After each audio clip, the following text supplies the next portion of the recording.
Vamos a platicar el día de hoy sobre un punto que abordamos en la clase pasada, pero lo abordamos de una manera más general. El día de hoy vamos a particularizar.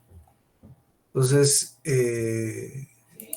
vamos a platicar sobre los elementos esenciales comunes del negocio jurídico, los elementos esenciales comunes del contrato, que son los que tienen todos los contratos. Todos los contratos poseen estos, todos los contratos poseen estos elementos. Vamos a compartir la pantalla, compañeros. ¿Pueden visualizar la presentación? Sí, licenciado, gracias. Muy bien. Sí, gracias. Fíjense que nosotros en la clase anterior platicamos sobre los elementos de los contratos y dentro de una de las subdivisiones nosotros platicamos sobre lo que eran los elementos esenciales del negocio jurídico, básicamente los esenciales comunes, que fueron los que más tiempo nos llevó, más tiempo abordamos y que contienen los elementos que todos y cada uno de los contratos, sin excepción, poseen, ¿verdad? El consentimiento, la capacidad y el objeto lícito. El día de hoy vamos a abordar dos de ellos. Vamos a platicar sobre lo que es la capacidad y el consentimiento, compañeros. Son elementos muy, muy importantes porque se presentan en cualquier contrato. En cualquiera de los contratos, no importa qué tipo de familia de contrato sea, no importa nada en relación a eso, sino porque todos y cada uno los poseen estos elementos. Disculpen si en algunos momentos interrumpo la exposición, compañeros. Solo continúo dando ingreso aquí a los demás compañeros. Bueno, entonces tenemos dentro de los elementos esenciales del negocio jurídico, los esenciales comunes, tenemos la capacidad para contratar.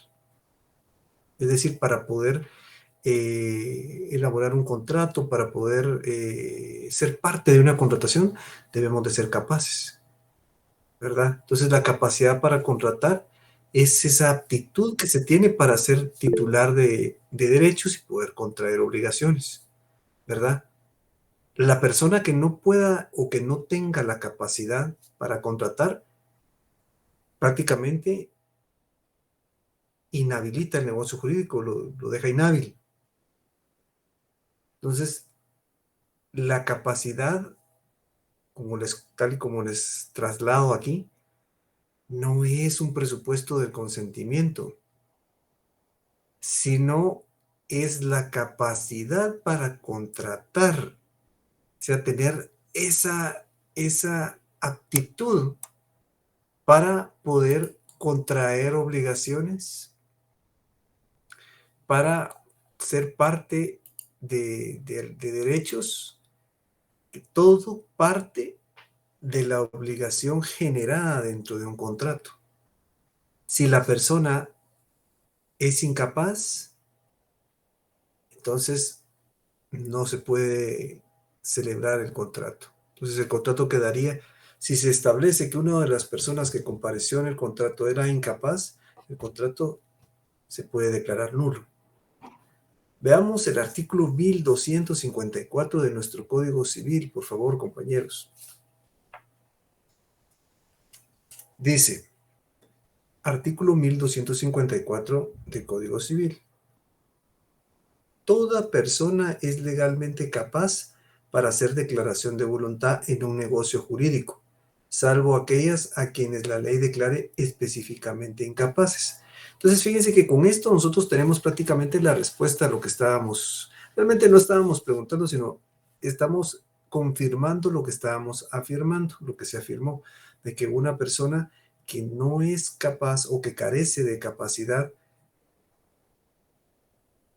al participar en un negocio jurídico lo puede inhabilitar. Veamos el artículo 1254. Dice, toda persona legalmente capaz para hacer declaración de voluntad en un negocio jurídico, es decir, para expresar su voluntad, salvo aquellas a quienes la ley declara específicamente incapaces. Entonces, derivado de este artículo, de la lectura de este artículo, hay dos presupuestos bien importantes que debemos de tener en consideración y se los traslado aquí en la diapositiva. El primero de ellos es que la capacidad se presume. Es decir, cualquiera es capaz hasta que en un determinado momento se encuentra sujeto a lo que establece la ley. Porque la incapacidad, de ahí se deriva el segundo de los presupuestos, la incapacidad resulta de una norma expresa. O sea, una persona es incapaz, media vez concurren algunas características o caracteres o circunstancias contenidas dentro de los presupuestos de la ley. Si la ley dice que es incapaz por esto y esto y esto y esto, entonces ahí se considerará a la persona incapaz. O sea, tiene que estar sujeto a lo que diga una norma expresa, ¿verdad? Concreta. Mientras eso no sea así, la persona pues es capaz, ¿verdad? Veamos, o sea, hay que declararlo en estado de interdicción, pero de conformidad con lo que establece la ley. Veamos la siguiente diapositiva.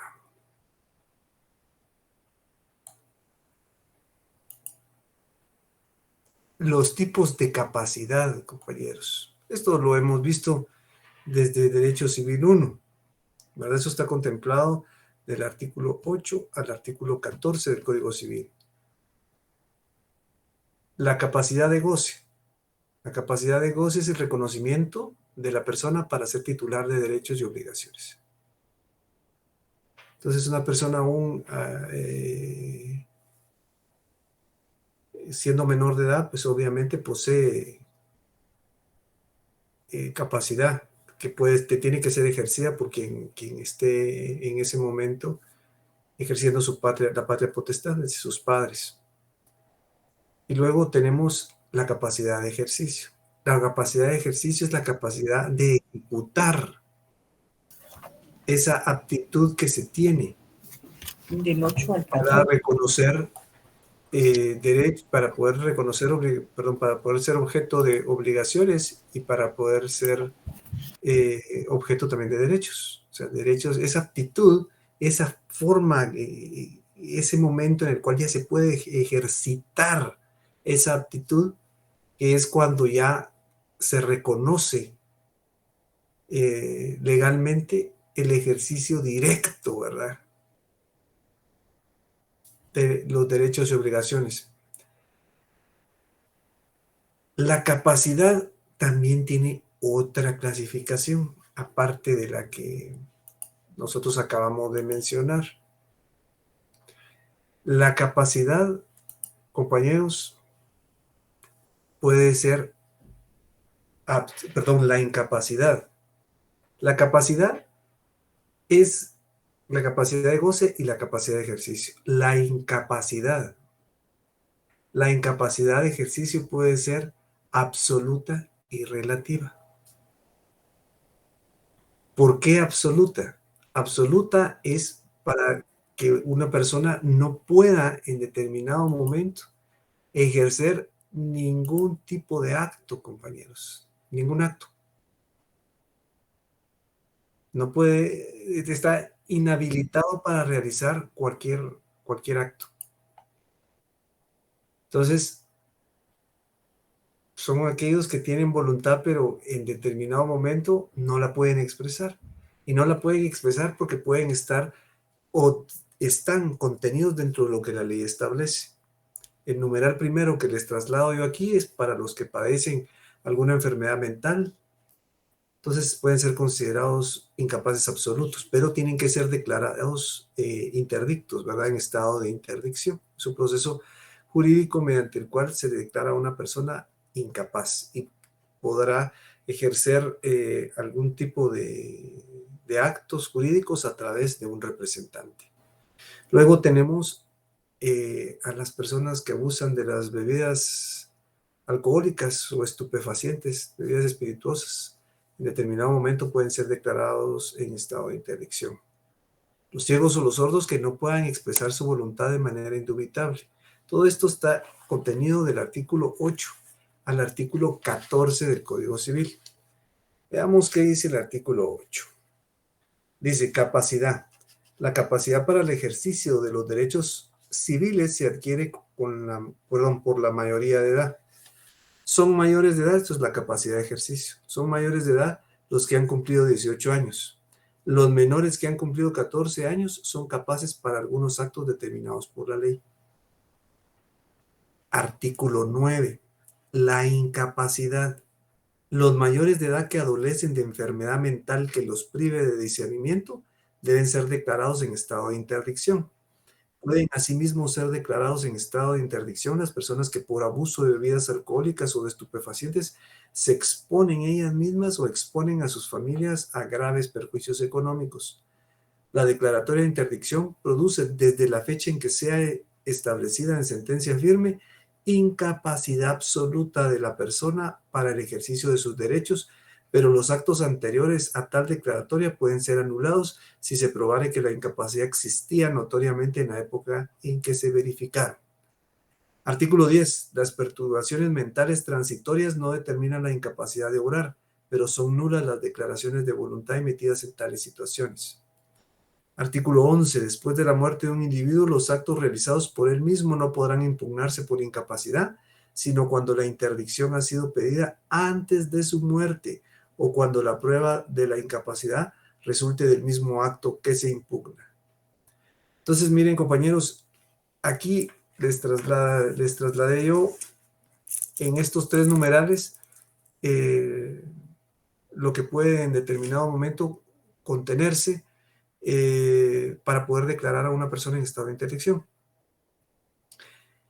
La interdicción, como les dije, es un proceso jurídico mediante el cual se declara incapaz a una persona para poder contraer obligaciones y ejercer sus derechos. Entonces, la incapacidad absoluta es para todos los actos. No pueden desarrollar ningún acto las personas que están declaradas en estado de interdicción y que tienen incapacidad absoluta. Pero también existe otro tipo de incapacidad, la incapacidad relativa. La incapacidad relativa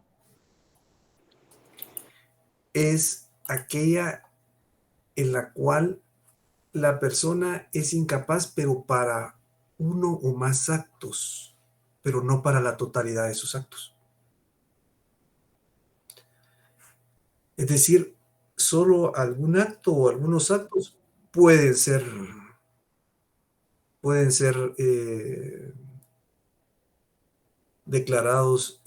no declarados en estado de interdicción, sino simplemente no pueden ejercer sus derechos en determinados actos. Aquí tiene mucho, mucho que ver lo que en determinado momento se platicó, y es lo relativo a que la capacidad se presume, pero la incapacidad tiene que estar sujeta a lo que establece la ley, a lo que establece concretamente la ley. ¿Por qué? Porque si una persona tiene capacidad para poder realizar la mayoría de sus actos, probablemente uno o más actos en los cuales él se desarrolle y sea incapaz es porque hay un impedimento legal específico. Y eso lo vamos a ver ahorita a continuación. Porque hay, dentro de esto, hay incapacidad singular que es solo para un acto en específico. Es solo se tiene incapacidad solo para un acto. Todo lo demás yo lo puedo hacer, a excepción de un acto en particular. Y esto a su vez se divide en singular absoluta y singular relativa. Singular absoluta es cuando nunca voy a poder ejercer en un determinado acto. No, no se puede. Estoy incapacitado para realizar un determinado acto. Y relativa es cuando hay que cumplir una serie de requisitos para poder ejercitar estos actos que están impedidos. O sea, es posible que haya un impedimento para un determinado acto, pero en el caso particular resulta que tengo un impedimento para un acto en particular, pero tengo que cumplir ciertos requisitos y si los cumplo, ya no voy a estar inhabilitado para el cumplimiento de ese acto. Les voy a poner un ejemplo para que esté esto más claro. Vemos que hay incapacidad absoluta, ¿verdad? Para todos los actos. Luego hay una incapacidad relativa para uno o más actos. Básicamente aquí hay otra subdivisión que es la singular o particular, que es para un acto en específico, que es realmente lo más común, lo más cotidiano, lo que se presenta dentro de la cotidianidad con más frecuencia. Luego tenemos incapacidad singular absoluta, que es cuando, aunque uno llene los requisitos que llene, ese acto en particular no se va a poder realizar. El ejemplo que les traslado sería el siguiente. La compraventa entre esposos. No se puede efectuar una compraventa entre esposos. Esa figura traslativa de dominio no puede llevarse a cabo. Hay una prohibición expresa en el Código Civil que dice que no se puede. Entonces, si yo quisiera venderle a mi esposa, tendría que romper el vínculo matrimonial. Entonces, mientras yo permanezca casado con ella, nunca voy a poder realizarle una compraventa. Tal vez le puedo efectuar una donación u otra figura, pero una compraventa como tal, no. Entonces ahí quedaría inhabilitado para ese acto en específico. No se puede. Entonces ahí sí hay una incapacidad singular, porque es solo para un acto, pero es absoluta. Es absoluta porque no se puede en determinado momento terminar con esa incapacidad. Veamos ahora la incapacidad singular relativa.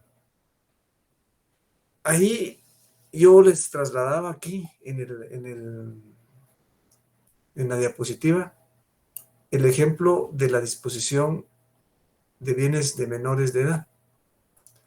Por ejemplo, una persona va a solicitar un préstamo y tiene que dar en garantía un bien inmueble, pero resulta que el bien inmueble no está en nombre de él, sino de su hijo.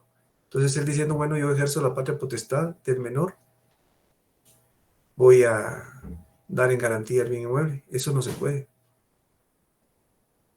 Tiene que agotar un proceso que se llama que se le denomina de utilidad y necesidad, donde se le tiene que dar la autorización correspondiente para poder disponer del bien que está a nombre de un menor. Entonces, si yo completo todos los pasos que hay para que el procedimiento pueda salir a mi favor, dejaré de estar inhabilitado para ese acto. Por eso se le denomina incapacidad singular, porque es solo para un acto, relativa. Relativa porque pues, en determinado momento hay situaciones en las cuales al completar ciertos aspectos, ciertos parámetros, ciertas situaciones, entonces la persona deja de ser incapaz para ese acto en particular. Contrario al ejemplo que les ponía de la compraventa entre esposos. Ahí no se puede. O sea, a menos que se divorcien. Es decir, que se termine el matrimonio. Pero media vez sean esposos, nunca se va a poder realizar una compraventa entre ellos. Ni en ningún matrimonio. Entonces podemos ver ahí la diferencia que existe entre la incapacidad singular relativa y la incapacidad singular absoluta. Esto se tiene que tener en consideración precisamente con el ánimo de contratar, de efectuar contratos, de realizar contratos, porque la capacidad, como podemos ver, es un elemento esencial, común para todos los contratos, todas las familias de contratos y todos los contratos en particular llevan o acarrean este elemento, la capacidad. Veamos la siguiente diapositiva, compañeros. El consentimiento. Este es el otro elemento que está contenido dentro de lo que establece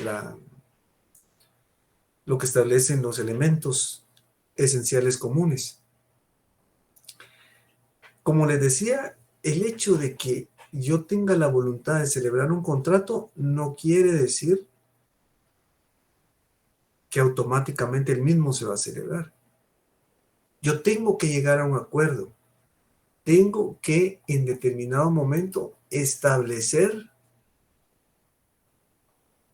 cómo se vincula mi voluntad con la otra persona para llegar a un acuerdo, ¿verdad?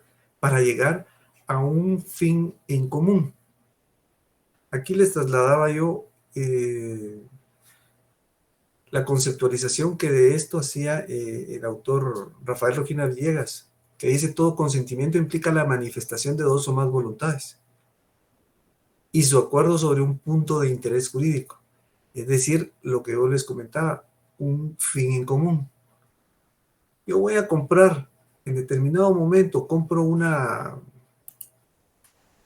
casa, o quiero comprar una casa, hablo con el vendedor, ¿verdad? Y la voluntad del vendedor con la voluntad mía, que es la del comprador, llegan a un fin en común.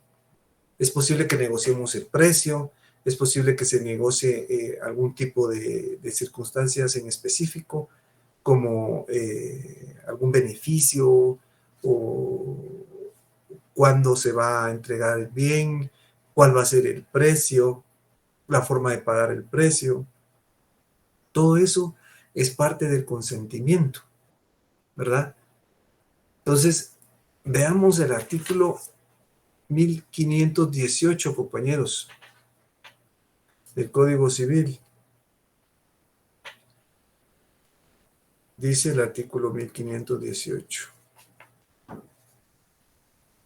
Los contratos se perfeccionan por el simple consentimiento de las partes, excepto cuando la ley establece determinada formalidad como requisito esencial para su validez. De no ser así, solo con el consentimiento las partes se vinculan. Les voy a comentar. Hay varias cosas que en determinado momento se deben de tener en consideración, ¿verdad? El hecho de que muchas veces la ley, aparte del consentimiento, pide formalidades específicas, como la situación en la cual un contrato de compraventa de un bien inmueble se debe de elaborar en escritura pública. ¿Por qué? Porque tiene que registrarse. De hecho, los contratos que van para los registros, para cualquiera de los registros, tienen que ir en escritura pública, porque así lo establece la ley. Eso sería aparte de lo que la misma ley establece del consentimiento. Entonces, es de tener en consideración esta situación. Por eso es que les comentaba yo este artículo, ¿verdad? Porque los contratos se perfeccionan con el simple consentimiento, porque es la voluntad en sí. Es la voluntad que se está expresando, es esa expresión meramente de una persona en la cual se expresa su animosidad para poder contratar, ¿verdad? Ese ánimo que tiene para contratar, para celebrar un contrato, ¿verdad? Entonces, la expresión del consentimiento. ¿Cómo se va a expresar el consentimiento? Entonces, como la voluntad es autónoma, esa autonomía de la voluntad, ¿cómo la vamos a expresar? ¿Verdad? Puede expresarse de varias formas. Puede expresarse de manera escrita, puede expresarse de manera oral, puede hacerse llegar de diversas formas. En la actualidad, los contratos por escrito son los que predominan. Yo en lo particular defiendo mucho esa posición, el hecho de que los contratos sean por escrito, porque si no es así, después hay problemas. El hecho de que exista buena voluntad no es suficiente. De conformidad con nuestra legislación, cuando un contrato pasa de 300 quetzales, entonces debe ser por escrito. Antes puede manifestarse o realizarse oralmente, pero no es conveniente. Realmente en la práctica se da cuenta uno que no es conveniente. O sea, las palabras muchas veces se las lleva el viento, entonces es mejor que los contratos sean por escrito. Es un criterio personal, ¿verdad, compañeros? Pero creo que es válido porque muchas veces esto trae problemas. A ver, la compañera Carla Valesca, ¿está? Gracias, licenciado. Buenas tardes. Y los contratos que aparentemente, bueno, tienen nombre de contrato, pero si no está legalizado por un abogado, no tienen validez. Depende. Fíjense que depende. Lo que sucede es que los contratos muchas veces la forma como se celebran es donde está la validez del mismo. En este caso, cuando usted me dice, mire, si no está autenticado, realmente en este caso el notario no comparece, ahí solo comparecen las partes. Lo único que hace es dar validez a las firmas. Eso se llaman documentos privados con legalización de firma. Entonces, para establecer que las personas que están compareciendo realmente son quienes dicen ser.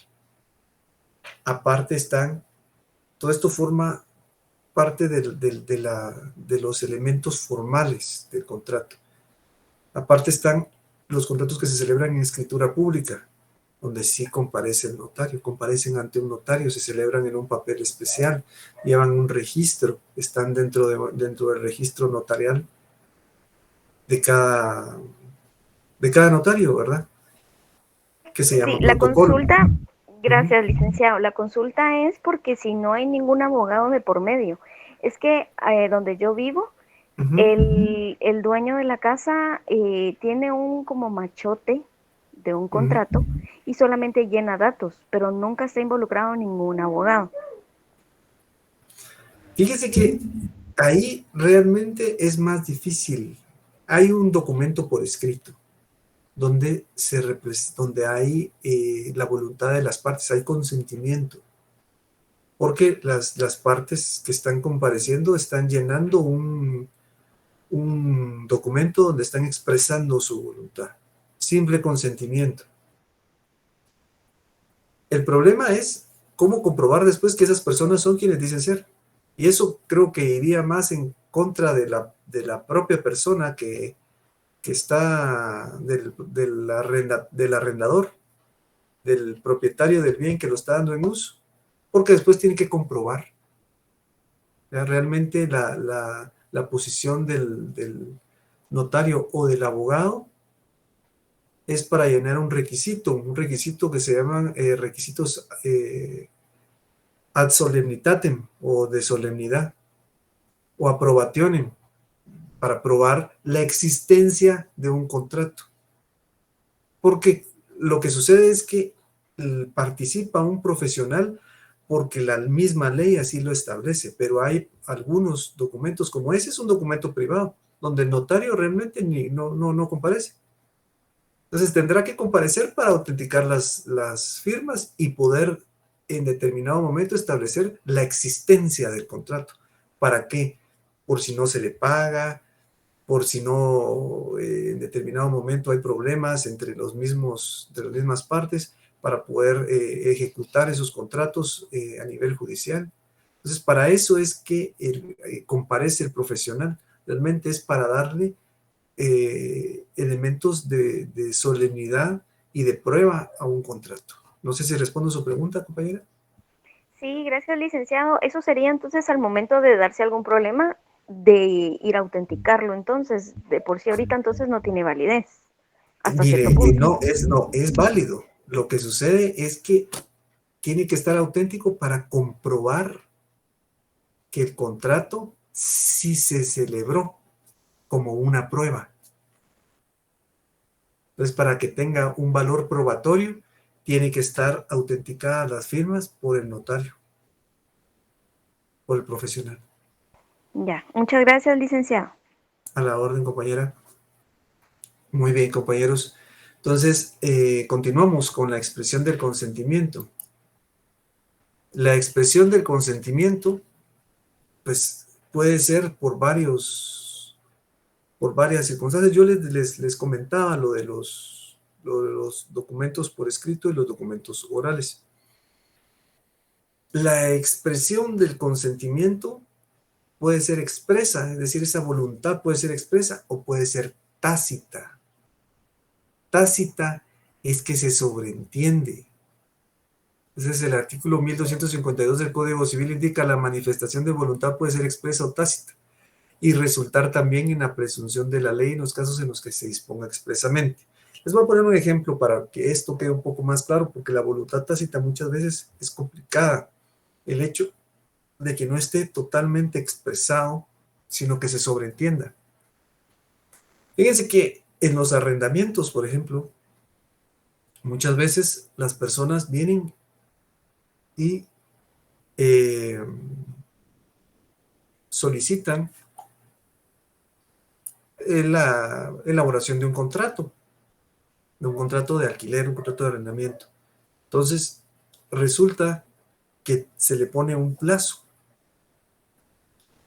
El plazo será de 5 años. Pero pasan esos 5 años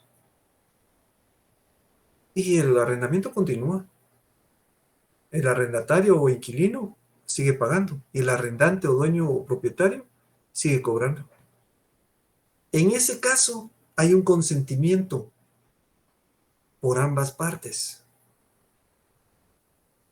¿verdad? Hay un consentimiento en el cual se continúa con la obligación de manera tácita, porque no se trasladó de manera escrita. Es posible que el contrato ni siquiera diga, miren, se continuará sin renovar el contrato o alguna cuestión así. Llega al final y se continúa pagando. Hay un consentimiento tácito. De igual manera pasa muchas veces con las personas que utilizan el servicio postpago en las telefonías. Firman un contrato postpago cuando se firma un contrato por 2 años o por 1 año y medio, 18 meses, el tiempo que sea. Resulta que se pasa del tiempo y se sigue pagando. Y ellos siguen prestando el servicio, media vez se pague. Hay un consentimiento tácito ahí, porque se continuó sin que en determinado momento se pudiera establecer nuevamente por escrito un contrato, un nuevo contrato. A eso se le denomina voluntad tácita. Veamos ahora la siguiente diapositiva, compañeros.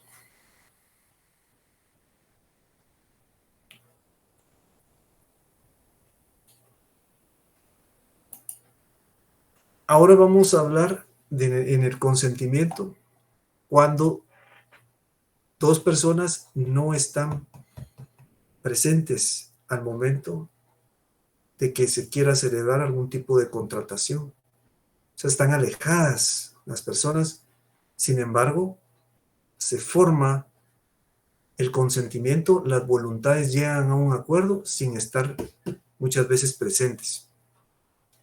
Para esto se dan 2 figuras. La primera, que es la oferta, ¿verdad? Entonces una persona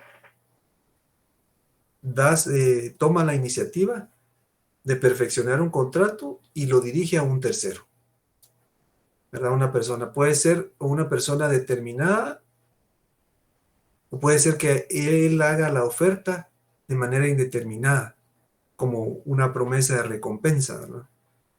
Fíjense que perdí mis documentos de identidad. Entonces voy a poner ofrezco recompensa. Entonces ahí la persona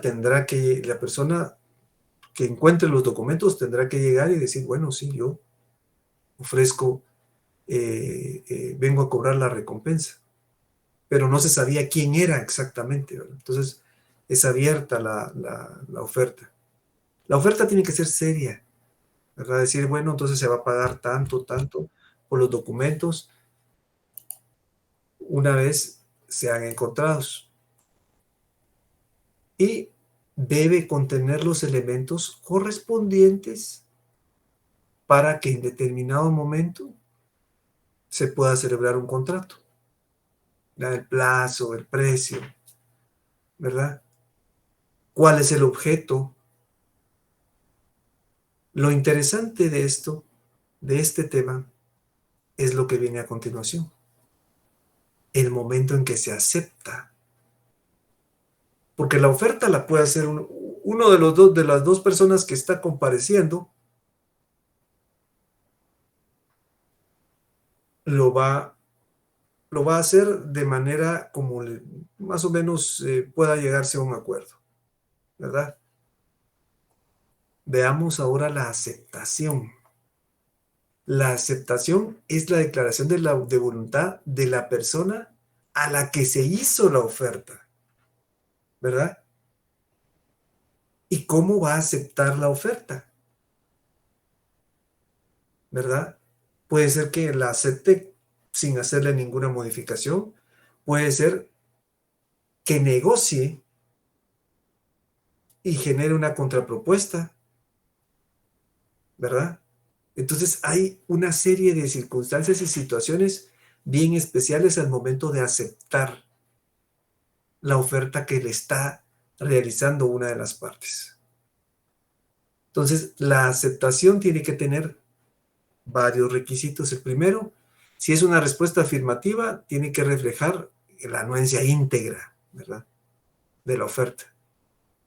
Debe de ir dirigido expresamente al oferente. y debe hacerse dentro del plazo que puso el oferente. Hay algunas que no tienen plazo. Fíjense que un ejemplo de esto es cuando uno de repente va al supermercado y encuentra una oferta y luego va a la caja y resulta que ya el plazo ya ha vencido o simplemente se equivocaron. Entonces eso creo que pasa con cierta frecuencia, pero esto en sí se refiere más que nada al hecho de que la persona no esté presente. Eso era algo muy novedoso cuando surgió el Código Civil, ¿verdad? Con los contratos por teléfono y claro, ahora es mayor la situación porque las personas no están presentes. Ahora ya hay una desmaterialización incluso en ciertos aspectos con relación al Internet. Es por eso que esta situación cobra mayor relevancia. Veamos, hay varias teorías que pretenden explicar el momento de la aceptación en relación a la oferta. Eso es porque el consentimiento muchas veces puede ir más allá, puede presentar algunas situaciones y algunas conceptualizaciones y algunas circunstancias bien especiales y específicas. Primero tenemos la teoría de la declaración. La teoría de la declaración, el consentimiento, ¿verdad? Nace en el momento en que la persona a quien se le hizo la oferta la acepta. Eso parecería lo más lógico. Entonces se está haciendo la oferta, que es amplia, como les decía, en relación a lo del supermercado, ¿verdad? Que ahí es muy amplio, cualquiera puede llegar. Y este objeto está en oferta, voy a ir a pagarlo. Es para cualquiera, ¿ya? Pero ¿en qué momento se constituye el consentimiento? Es decir, ¿en qué momento ambas voluntades llegan a un acuerdo?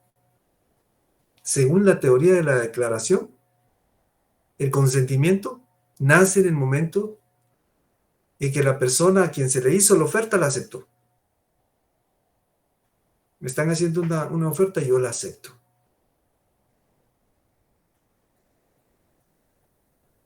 Luego tenemos la teoría de la emisión o la expedición.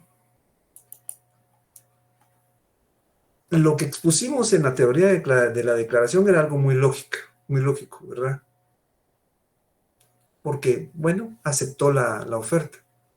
Pero hay otras circunstancias que deben de tomarse en cuenta, muy particulares, como les decía yo anteriormente. Y una de ellas es en la teoría de la emisión o la expedición. Porque es cierto, yo puedo aceptarla, pero tengo que remitir esa respuesta a la persona que me hizo la oferta, ¿verdad? En este caso, la teoría de la emisión o la expedición no requiere que el oferente la reciba, solo que la envíe la persona a quien se le hizo. Entonces, solo con que él la envíe es más que suficiente. Entonces ahí ya se tendría, según esa teoría, solo con eso ya el consentimiento se perfeccionó. Pero ahora tenemos otra teoría y esa la acepta nuestro Código Civil. Veamos el artículo 1523. Sí, 23, por favor, compañeros. El artículo 1523 establece. Sí, gracias, compañera. ¿Leen?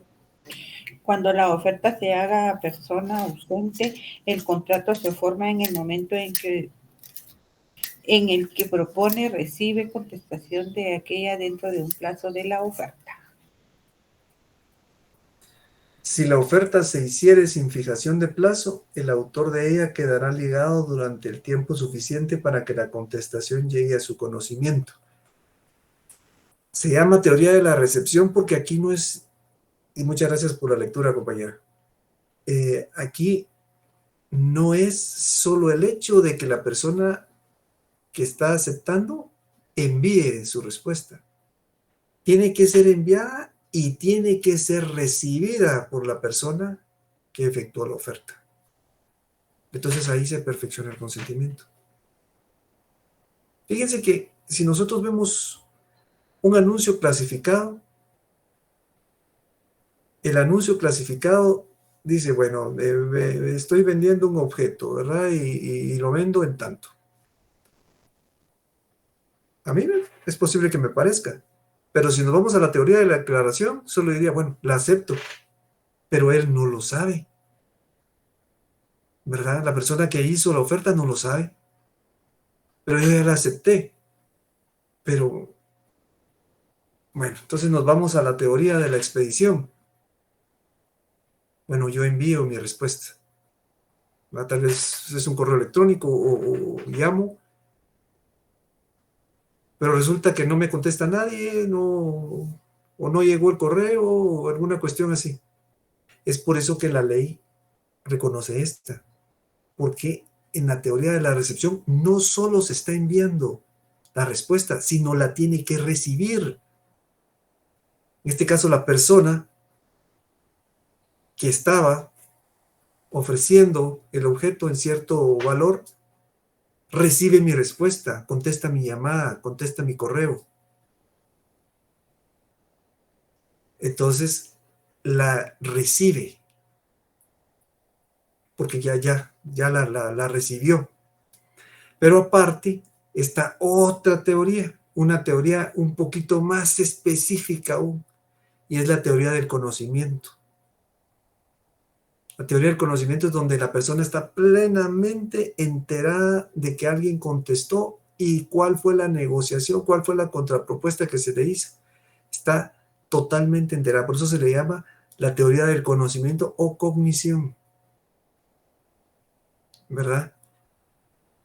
Muchas veces se utiliza lo que se aplica en la donación entre vivos, que es cuando acepta el donatario o la persona a quien se le está donando la donación, que es algo muy similar a esto. La donación es una especie de regalo, de objeto que sea, de regalo, de obsequio que se hace. Yo voy a donarle mi carro a mi papá, le voy a donar mi casa a mi esposa, pero resulta que debe de haber una aceptación por parte de quien está recibiendo el obsequio. Tiene que decir, sí, yo acepto la donación. Entonces, se utiliza algo, precisamente en el artículo 1857, se hace referencia a la aceptación y se aplica precisamente a esta teoría, a la teoría del conocimiento, ¿verdad? Esto se tomó en consideración porque cuando el Código Civil ya salió, pues ya empezaban algunas ventas y algunas situaciones utilizando o apoyándose en la tecnología, como el contrato por teléfono. Pero en la actualidad eso ha evolucionado y la verdad es que sigue estando muy vigente. ¿Ustedes han visto los contratos que existen en Internet? O tan siquiera ir a la actualización de los programas o del software que tienen sus teléfonos. Ese lo acepta o lo rechaza. Es para tener su consentimiento. Entonces, como podemos ver, a pesar de que son una serie de teorías que se emitieron ya hace algún tiempo, continúan vigentes por la situación y las circunstancias tecnológicas que se dan en la actualidad. ¿Tienen alguna duda, compañeros? ¿Alguna observación, alguna inquietud? Es un tema interesante. Es un tema, son puntos que desde un inicio, pues bueno, hemos estado recapitulando y haciendo énfasis, porque lo que pasa es que esto va a continuar a lo largo, ustedes se van a dar cuenta, a lo largo de los demás contratos van a aparecer estos elementos.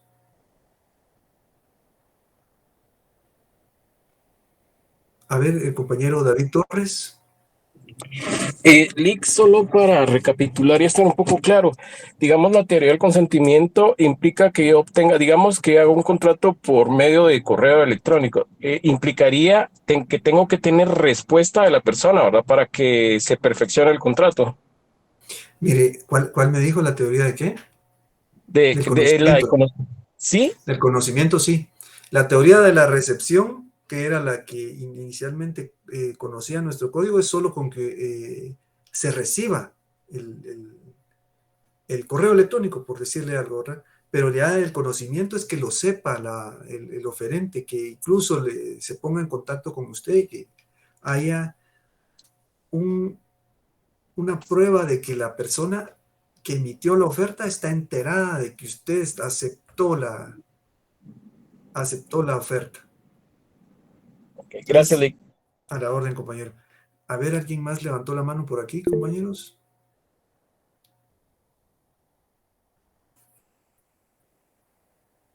Bueno, sí, aquí está.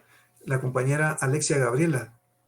Sí, buenas noches, Lick. Disculpe, es que no me había quedado clara así totalmente la teoría del conocimiento, pero con lo que explicó el compañero y usted le respondió ya hay más o menos, vamos. Va, está bien, compañera. Sí, gracias. A ver, la compañera Yajaira Michelle levantó la mano también. Lick, una pregunta, bueno, con referente al ejemplo que dio el compañero David, si no estoy mal, también podríamos tomar el ejemplo con los contratos de telefonías. Sí. Se renueva el contrato prácticamente a veces automáticamente y solo se le, pues no sé. Mire, cuando es el contrato de telefonía se renova automáticamente, no se hace una renovación por escrito, eso estaría contenido dentro de la voluntad tácita, porque en ese momento no hay una renovación por escrito, sino simplemente se sigue pagando y la telefonía le sigue dando el servicio, pero las condiciones del contrato no varían, no se modifican. Es posible que si usted celebra un nuevo contrato de telefonía le den, por ejemplo, más minutos de aire o le den más internet o más megas para que pueda navegar, pero eso no va a poder ser hasta que no vaya a renovarlo de manera concreta nuevamente, ¿verdad? Sino que ahí tácitamente se renovó o se continuó, es decir, hay un consentimiento de continuar con el servicio sin necesidad de renovar el contrato. Muy bien, gracias. Y en los, perdón que interrumpa tanto, y en los casos, supóngase como Tigo, que dice sin contrato, pero siempre uno como que firma algo para avalar el servicio y que ellos tengan...